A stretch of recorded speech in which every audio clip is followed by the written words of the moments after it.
From Antelope Lanes in Prescott Valley, we got the title matches of today's JBT tournament. The scratch division already in the mid stages of this match. That's a spare for Ryan Perry in the 7th frame, taking on Harley Swaggart in a good and high-scoring battle. Perry's got the lead. Harley can cut it to 12 though if he can strike on this ball. Pick your poison format. These are the last two left. Amazingly, they picked to play each other. Go figure. Harley got by a close one with Christian Roquet in his semifinal match, 238 to 226, while Perry beat Solomon Salama, 237 to 204 in his semi. That's 7 count. Ryan, if you know it, yeah, you got it. Ryan's changing that score into a 7 count. Now means he'll trail by 25 if he spares it up. To their right, Cesar Padilla is playing Luis Garcia. One of them is going to win their first career title. You can see how nervous Cesar is. Look at the nerves all over his face. He's as calm as he can be. Taking on Luis from New Mexico, who's been searching for his first title for a long time. That's a nice conversion by Harley there.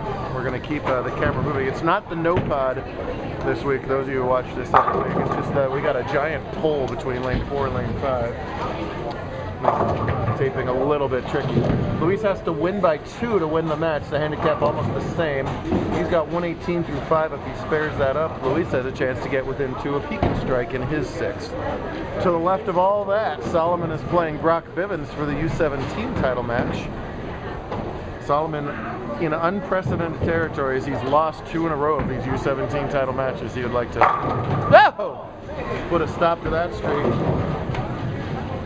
That exact hit almost cost Harley the semifinal against Christian, and now it puts him in big trouble against Ryan here in the title match. Somebody's ready for their close-up, did I hear behind me? Yeah. This young lady won her 5th girls scratch crown of the season already with a low-scoring close win over Eileen Linares. And I'm not even getting the first picture. Boy, 2 9-pins. One ended up not costing him. This one really might hurt Swaggart here. Big smile, winner. Holding up that priority necklace and money as well. Got it. Well done. I do. Record in the morning or wait till the video's over. Those are your 2 options. Yeah, of course. No, you're fine. Perry shreds that rack. Both Perry brothers have gotten off the schneid.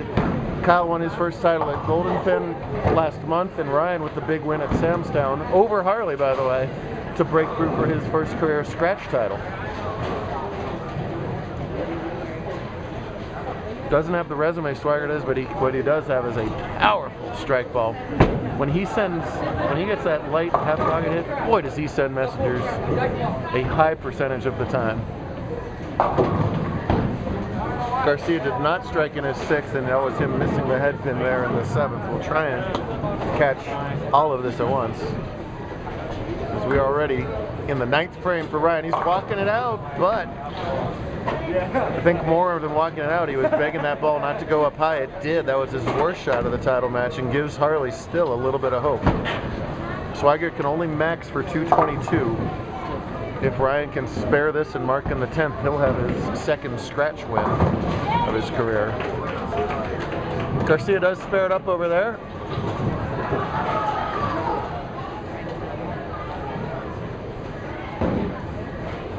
And that actually evens them up over there. 135 each through 6. Whoa! I don't know if he thinks Ryan, did you think you missed it or made it? I thought I missed it. You thought he missed it. Harley knows what I'm talking about. He pulled a Stephen Wood right there on the 3-pin as he just grazes it. Watch last week's scratch video out in Texas if you want to see that. Gets the spare and stays in commanding position. Now Harley must strike out to make Perry mark. Garcia gets his strike in the 8th. Padilla, an up-and-comer, made his first top 5 at Desert Sky earlier this season, and he throws a tank as well. Someone you're going to see a lot of on tour. Harley does get that strike in the 9th. Here's Padilla in his 9th. Wow. Ringing 10 with the pin accelerating over the top of that. Spare in the 7th. And again, he's getting 1 pin of handicap, and he trails by 1 pin on the scoreboard. So this thing is dead tied at the moment through 7 3/4 frames. Sandy gets nervous, but he threw the plastic ball, so all was well. Of course Sandy wants her kid to win, but she hyperventilates for all of the surrogate kids that she coaches and roots for too. That's always good to see. Swigert in the big 9th, and it's same time for Caesar. That was Harley's first strike in the 10th, so he's still around. Back-to-back 10 pins for Padilla. So Harley gets the first 2 strikes. He needs 1 more to make Perry mark. It's been that fast and that high scoring all day long today. Great job by Matt and the whole crew here at Antelope for hosting us. Sandy wasn't worried about that 10 pin at all. No trouble there. So Garcia coming up in his 9th frame strike, working leads by a pin once you factor in the handicap difference. Harley in an absolute must-strike position here in the 11th. Nails. If Harley loses, he's going to take that 9 pin and break it in half. Garcia with that, in contrast to all this power, Garcia with that much more down the board style. That's a squeeze. His biggest win on our tour this season wasn't a win, it was qualifying for junior gold at main events, which was a big accomplishment for him, and that double gets him awful darn close to that first career title. Technically, Luis, you should go next. This is the 2nd week in a row that neither bowler wanted to go first in the 10th. That happened in Texas last week. Oh, it's dueling cameras. Here. Oh, and more dueling cameras. Harley gets that fill ball. The fill ball didn't matter that much. Ryan just needs to hold any sort of good count with his mark. And I shouldn't say it doesn't matter that much, because you never know what happens. Garcia to win it. Oh! It's okay, pick it up. Rip the rack apart and gives Padilla some hope. Let's see what he does on the spare, but right now Perry needs a mark to win scratch title number 2. There. Shreds the rack and takes it down. Boy, oh boy, and that solid 9 for Harley came at the start of the string, so if that 9 had gone, Perry would have needed 1 more hit, but those are the ifs and buts and if-onlys that are all a part of bowling. Now, Garcia again is getting 1 pin. He's got 224 if he can fill. The best Padilla can do is 223, so 9 pins is a win. 9 wins, anything less, Padilla can take it away. And those 9 pins are very far away when you're going for your first career title. Here's the shot. Looks great. It is great. 224 scratch is good for at best a 1 pin win, and he's getting that extra pin, and that is good enough. And I think he knows it.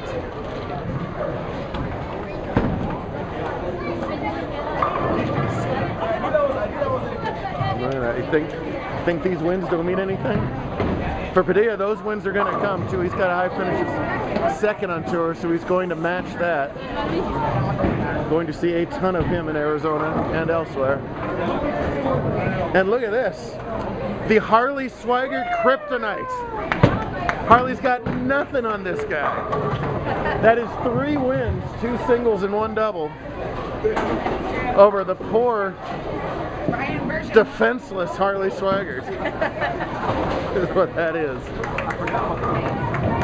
How could you forget about the double? Of all people to forget about the doubles. No shame in all 4 of these games. Strong performances by all these bowlers. Caesar's time will be coming soon, but right now, New Mexico celebrates with a JBT title.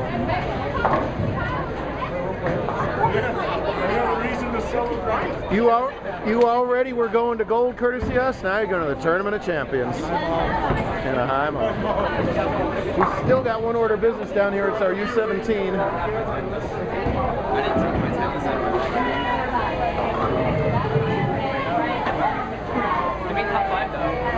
And it's your birthday, apparently. Sure. Let's go. Dear Solomon.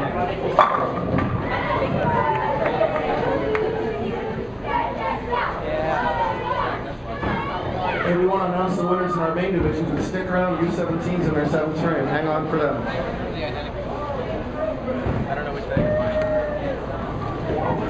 So, chaos here. So many things happening at once.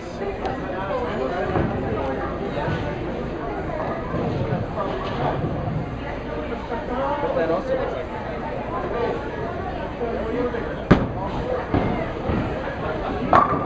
That's Brock Bivens. He got a strike there in his 7th frame. We'll wait for the cartoon to disappear to see how he's doing. That's a big strike because he was trailing bad, 64 through 5. 37-pin hole is now a 27-pin deficit, but you don't ever want a deficit when you're playing the almighty Solomon Salama.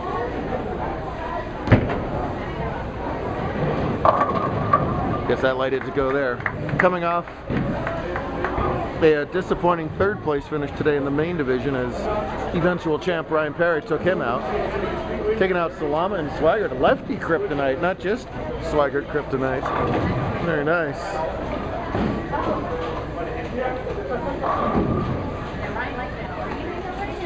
I told him, I was like, well, you win your first one, you may as well win the rest of it, because we're already. So they got to win 3 of these matches to get into the U17 TPC. Solomon's already got his 3, so he's trying to prevent another good bowler from getting their 3, and he'll have to go through less people at the U17 itself. And thank goodness we got a Solomon Bach on camera. We had almost gotten through a whole event without a world-famous Solomon Bach.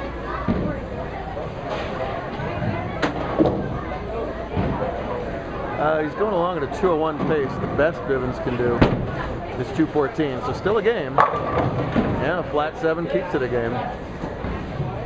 He is nothing if not a perfectionist, and you can see he's a little frustrated by his corner pin carry. Why? That was a conversation we had earlier. Okay, we'll just leave it at that. Yeah, we should. I think that's for the best for any number of reasons. Oh, Matt disappeared. I was going to thank him on camera. Oh well. One of my favorite areas, northern Arizona. Antelope has been hosting us since this was a 16-lane center. You would never know it. They did a great job on the construction. This where 16 is there. That used to be a giant wall on the outside. And you don't want to be outside today. I think it's like 4 degrees outside right now. The carry never made its way down No. the last 4 waves. Like Well, they are different. I mean, it's, the last 8, of course, play different. It's a totally different bowling alley. Bivens to keep his hope alive if he can get it to 3. We talked about Caesar in handicap being an up-and-coming Arizona bowler. Watch this guy, too. What Caesar's doing in handicap, Brock has been doing in scratch. He finished 5th today, beating a lot of talented bowlers to get that spot. So he is another name to watch for once we get some of our old guy collegiate bowlers out of the way. It's going to leave the field wide open for people like Brock and Caesar and some others. Going all next gen. Harley, how do you feel about the 9-pin on lane 3? A little annoyed. Just about as annoyed as the 9-pin on lane 4. Too. Oh, was the other one on 4? Yeah. How did you bowl last week? I bowled worse than I did today. So I mean, silver lining. So, It's only up from here. yeah, it's only up from here. It's a compelling interview, Harley. Thank you. Yeah. At least we had to win too. Alright, I'll see you tomorrow. Oh, no? All right. Mañana, sir. We're going to have to charge you for that interview. He's fine. I respect you. That's $10. $10. Interesting contrast as both of our title matches had a big cranker versus a down and in player. Same thing going on here as Brock, a very much down and in type bowler, while Solomon, the 2-handed powerhouse. You're something, all right. You definitely are something. Well, and that 8-10 is going to wrap it up, unfortunately, for Brock here. You didn't shoot 280, No, for the first time, you did not. The average against is going way down this game. As often happens when the pattern's a little soft, you don't bowl a bad game when you lose, you just get blown out of the water. All the way up to 296 from C-Rock today, high game of the day. Harley had 3 270 games. Let's make an 8-10 on camera just for the heck of it. Oh, it did bounce for a second. He'll be back. It's not his game this time. But some camera time, that's good, and some experience. That's why we do these U17 matches, so they get some head-to-head experience, a little more opportunity to be on camera. We gotta check into that. Solomon flat out hogging the U17 camera time, however.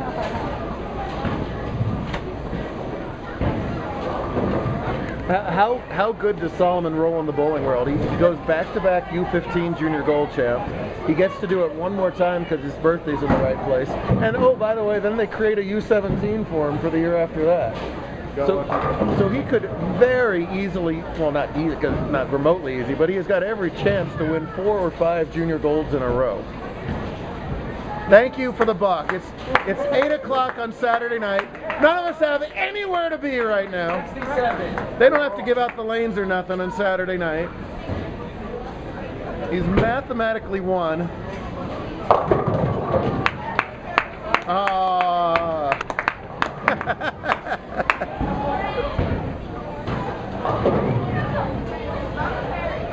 My hero. Well, different format tomorrow, different pattern. 2-ball max tomorrow. You got to make a really good, educated guess about 10 minutes into your day tomorrow morning. Brussels sprouts. That's the pattern? Solomon campaigning for the Brussels sprouts pattern, meaning you hate it, but it's good for you. You hate them, but they're good for you. Work with me here.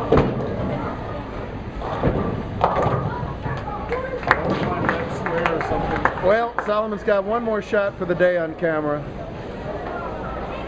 He's headed to the trusty T-zone. The plastic ball that has won him tens of thousands of dollars. I'm not kidding. Serious? Oh, yes. There you go. The plastic ball strikes again for 201 and the U17 win on the day. Brock, let's get all 3 in the 10th here and get out of Dodge.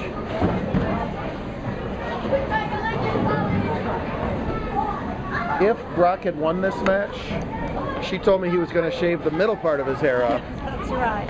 And go from a mohawk to just buzz, but the mohawk will stay another day. That ball's checking up real early on him, or he's laying it down right there. That must have been good all day long to get to this point, but that looks like it's blown out at this point. The 11th game of competition in this pair. 5 on a pair to start the day. Yeah, that'll work the pattern pretty good. But he's obviously getting good coaching. He's a very good shot repeater. See him again. Would you stop with that? I don't know the joke, that's why I'm feeling left out. I'm feeling like the joke could get me in trouble.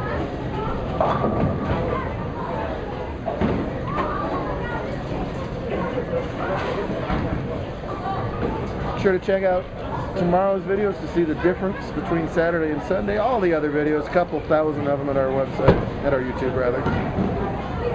Moves in, catches some oil, and he wants to start the game over right there because that was the shot. Good stuff out of these guys. Great stuff all day long, and Antelope will do it all again tomorrow.